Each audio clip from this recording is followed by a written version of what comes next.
Rachel Rosie for Martial Arts Mindset. I'm just going to do a quick overview of the fight night last night. If you would like to see longer, in-depth ones of each individual fight from the main card, check out my page. Miller Woodstock, out and out war. Miller came through with some absolutely sensational boxing. Woodstock has a chin of granite. Both of the lads' stock rose by their absolute grit and determination. The gas tanks on these lads, absolutely insane.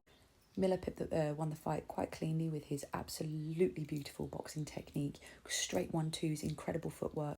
Woodstock just had heart, grit, determination. He had a gas tank that went on for hours, but unfortunately he just couldn't match the level that Miller brought to the table, because I think he thought he could outdo him on his own fitness, like pushing him with aggressive work in the early rounds, and then sort of take over as the fight went on. But I don't think he prepared that Miller was going to be that fit, so Miller won. Richardson versus Sparta.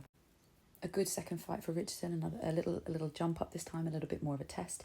Starting to see his skills trying to move from the amateurs world into the pro world.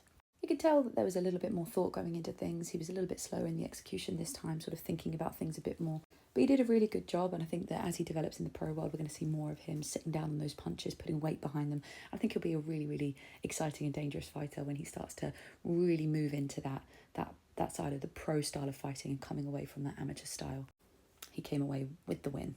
Next up was Turner Muguruza. Turner has been making a name for himself for being a knockout artist, so I think people thought maybe he might come in and do the same thing, but Muguruza was not going to go down without a fight. Actually, for the first rounds, Muguruza was dominating. He was he was very aggressive on the front foot. He was landing more of the cleaner punches. Turner took a lot of damage. I don't think he needed to take that much damage. If you look at his photos in the aftermath, he's sort of battered and bruised, and it's just didn't need to.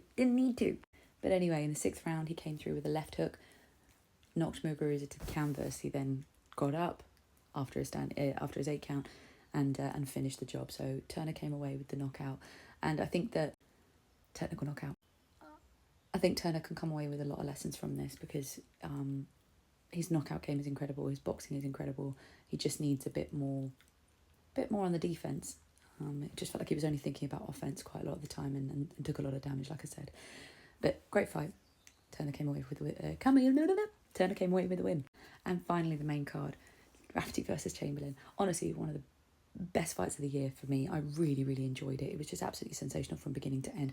Both lads came through with their brilliant gas tanks, real skill. For me, Chamberlain was the one I enjoyed watching, based on sort of the changes from the Josh Padley fight. Really got to see those long, rangy shots.